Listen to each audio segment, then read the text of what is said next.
ಧರೆಗೆ ಬಂದಂತ ದೇವತೆ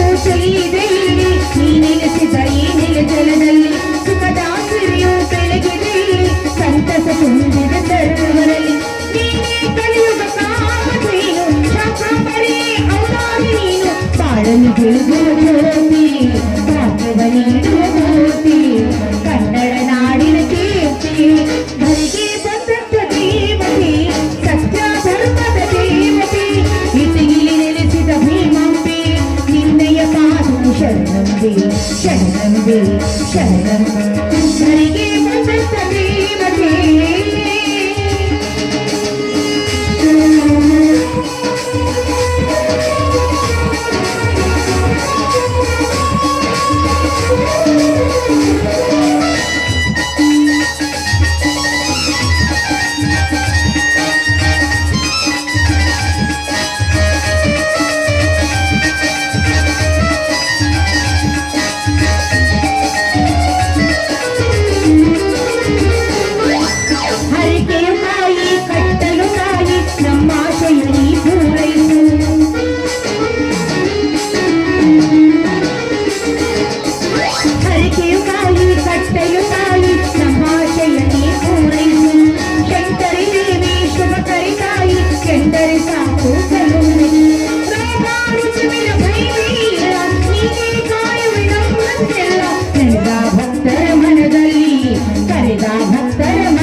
ದುಷ್ಟರ ಸಂಹಾರಣೆ ಶಿಷ್ಟರ ಪರಿಪಾಲನೆಯಾದ ಸವದತ್ತಿ ಗುಡ್ಡದ 7 ಬೆಳೆದ ಎಲ್ಲಮ್ಮ ಉಧೋ ಉಧೋ ಅನ್ನುತ್ತ ನಿನ್ನ ದರ್ಶನಕ್ಕೆ ಬರುವ ಎಲ್ಲಾ ಭಕ್ತರನ್ನು ಕಾಪಾಡುವ ಕರುಣಾಮೂರ್ತಿ ನೀನೆಲ್ಲಮ್ಮ.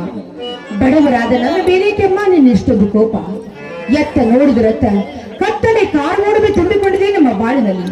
ನಾವ್ ಯಾವ ತಪ್ಪು ಮಾಡಿದ್ದೀವಿ ಅಂತ ನಮ್ಗೆ ಶಿಕ್ಷೆ ಕೊಡ್ತಾ ಇದೆಯಾ? ಹೇಳು ತಾಯಿ, ಹೇಳು.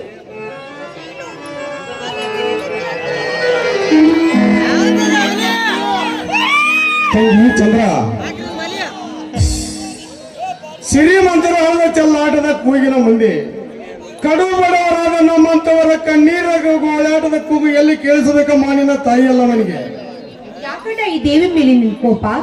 ನಂಬಿದವರನ್ನು ಯಾವತ್ತೂ ಕೈ ಬಿಡುವುದಿಲ್ಲ ಅನ್ನುವ ಈ ಮಾತು ಸುಳ್ಳಾದ್ರೂ ಕೂಡ ಮುಂದೊಂದು ದಿನ ನನಗೆ ತಿಳಿದಿದೆ ತಂಗಿ.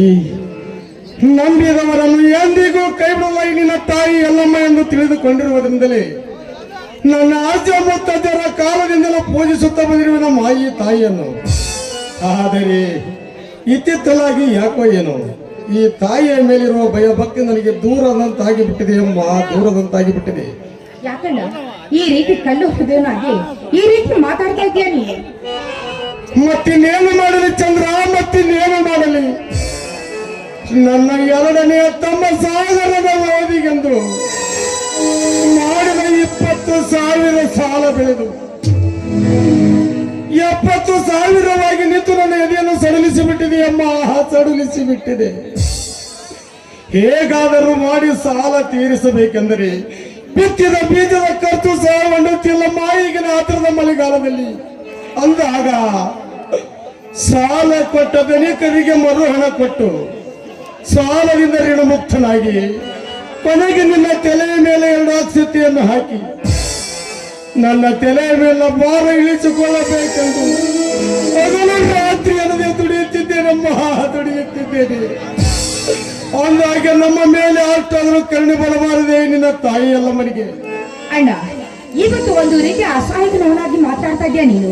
ಯಾಕೆ ಸಾಲು ಕೊಟ್ಟ ಧಣಿ ನಿನ್ನ ಮೇಲೆ ಏನಾದ್ರೂ ಕೈ ಮಾಡಿದ್ರೆ? ತಂಗಿ, ಹುಟ್ಟುವಾಗಲೇ ಪರಸು ಕೈಯಲ್ಲಿ ಹಿಡಿದು ಬೆಳೆಯುತ್ತಿದ್ದಂತೆ ದಿನ ಬೆಳಗಾದರೆ ಆ ಪರಶುವಿಗೆ ರಕ್ತದಿಂದ ಅಭಿಷೇಕ ಮಾಡಿ ಹುಲಿಯ ರಕ್ತವನ್ನೇ ಕುಡಿದು ಹುಲಿಯಂತೆ ಜೈಂಕರಿದ್ರು ನನ್ನ ಮೂರನೇ ತಮ್ಮ ಶಿವನಿರುವಾಗ ನನ್ನ ಮೇಲೆ ಕೈ ಮಾಡುವ ಧೈರ್ಯ ಯಾವನಿಗಿದೆ ಮಾಯಿ ಊರಲ್ಲಿ? ಹಾ, ಹೋಗಿಬಿಡು ತಂಗಿ. ನಮ್ಮಿಬ್ಬರ ಮಾತಿನ ವಾಗ್ವಾದದಲ್ಲಿ ನನ್ನ ಎರಡನೆಯ ತಮ್ಮ ಸಾಗರ್ ಎಂದು ಓದಲು ಮುಗಿಸಿಕೊಂಡು ಬರ್ತಿದ್ದಾನೆ ಎಂದು ಹೇಳುವುದನ್ನೇ ಮರೆತು ಬಿಟ್ಟಿದ್ದೇನೆ. ಇವತ್ತು ಸಿಟಿಯಿಂದ ಅಣ್ಣ ಬರ್ತಾರಂತ ನಿನ್ಗೆ ಯಾರೇನ ಹೇಳಿದ್ರು? ವಾರದ ಹಿಂದೆ ಲೆಟರ್ ಹಾಕಿ ಕಳಿಸಿದ್ದಮ್ಮ. ಅದು ನೋಡ ತಂಗಿ, ನೆನಸುವುದರಲ್ಲಿ ಬಂದಿರಬೇಕಮ್ಮ ನನ್ನ ತಮ್ಮ. ಈಗ ಬಂದಿಯಾ? ಸ್ವಲ್ಪ ಸಮಯ ಆಯ್ತು ಬಂದು. ಸಾಗರ್, ಇದೇನಪ್ಪ ನಿನ್ನ ಹರಕು ಬಟ್ಟೆ ವ್ಯವಸ್ಥೆ? ಯಾಕೆ ದಾರಿಯಲ್ಲಿ ಬರುವಾಗ ಏನಾದರೂ ಗದ್ದಲವಾಯ್ತೇನಪ್ಪ? ದಾರಿಯಲ್ಲಿ ಬರುವಾಗ ಭಿಕ್ಷುಕನೊಬ್ಬನು ನನಗೆ ಶರ್ಟ್ ಇಲ್ಲ, ಶರ್ಟ್ ಕೊಡು ಅಂತ ಕೇಳ್ದ. ಅದಕ್ಕೆ ನನ್ನ ಶರ್ಟ್ ಅನ್ನು ಕೊಟ್ಟು ಅವನ ಶರ್ಟ್ ಅನ್ನು ಹಾಕಿಕೊಂಡು ಬಂದಿರುವೆ. ಓಹೋ, ಈಗ ಹಾಗಾದ್ರೆ ನಿನ್ನ ಈ ವರ್ಷ ರಿಸಲ್ಟ್ ಏನಾಯ್ತಪ್ಪ? ನನ್ನ ಕುಲದೇವರಾದ ಶ್ರೀ ಬೈರಬಸವೇಶ್ವರನ ದಯದಿಂದ MBBS ಕೋರ್ಸ್ ಮುಗಿಸಿಕೊಂಡು ಡಾಕ್ಟರ್ ಆಗುವ ಎಲ್ಲ ಅರ್ಹತೆಗಳನ್ನು ಪಡೆದು ನಿನ್ನ ಮುಂದೆ ಬಂದು ನಿಂತಿರುವೆ. ಎದ್ದೇಳು. ಸದಾ ಶ್ರೀ ಬೈರಬಸವೇಶ್ವರನ ಆಶೀರ್ವಾದ ನಿನ್ನ ಮೇಲಿರಲಿ ಎಂಬುವನಿಗೆ ಈ ನಿನ್ನ ಆಸೆ ಕಣಪ್ಪ, ಆಸೆ. ಅಣ್ಣ, ನೀನಾಡುವ ಈ ಒಂದೊಂದು ಮಾತು ಕೇಳಿದರೆ ಆ ಶಿವಲೋಕದಿಂದ ಶಿವನೇ ಧರೆಗೆಳೆದು ಬಂದು ಮಾತಾಡಿದಷ್ಟು ಸಂತೋಷವಾಗುತ್ತಿದೆ ಅಣ್ಣ. ಈ ಜನ್ಮದಲ್ಲಿ ನಿನ್ನ ಋಣ ತೀರಿಸದೆ ನಾ ಸತ್ತು ಹೋದರೆ ಮುಂದೊಂದು ಜನ್ಮಾಂತರ ಹೊಂದಿದ್ದರೆ ನಿನ್ನ ಮನೆ ಕಾಯುವ ನಾಯಿಯಾಗಿ ಬಂದು ನಿನ್ನ ಋಣ ತೀರಿಸುವನನ್ನ ಋಣ ತೀರಿಸುವೆನು. ಸಾಗರ್, ಅಂತಹ ದೊಡ್ಡ ಮಾತುಗಳನ್ನಾಡಿ ದೊಡ್ಡವರನ್ನಾಗಿ ಮಾಡಬೇಡಪ್ಪ ನಿನ್ನಣ್ಣನನ್ನು. ನೀನು ಹೇಳುವಷ್ಟು ದೊಡ್ಡ ಮನುಷ್ಯನಲ್ಲಪ್ಪ ನನ್ನ ವಸಂತ. ಎಲ್ಲರನ್ನ ಕಾಯುವನು ಮೇಲಿದ್ದಾನೆ ಸಾಗರ್, ಮೇಲಿದ್ದಾನೆ. ಎಂತ ಉದಾರ ಗುಣವನ್ನ ನಿನ್ನದು. ನಿನ್ನಂತ ಅಣ್ಣನನ್ನು ಪಡೆದ ನಾನೇ ಪುಣ್ಯವಂತ. ಎಂತಹ ಉದಾರ ಗುಣವನ್ನ ನಿನ್ನದು. ನಿನ್ನಂತ ಅಣ್ಣನನ್ನು ಪಡೆದ ನಾನೇ ಪುಣ್ಯವಂತ. ಹಾ, ಇರಲಿ. ಪರಾಕ್ರಮ ವೀರ ನನ್ನ ತಮ್ಮ ಶಿವಲ್ಲಿ ಶಿವ ಶಿವ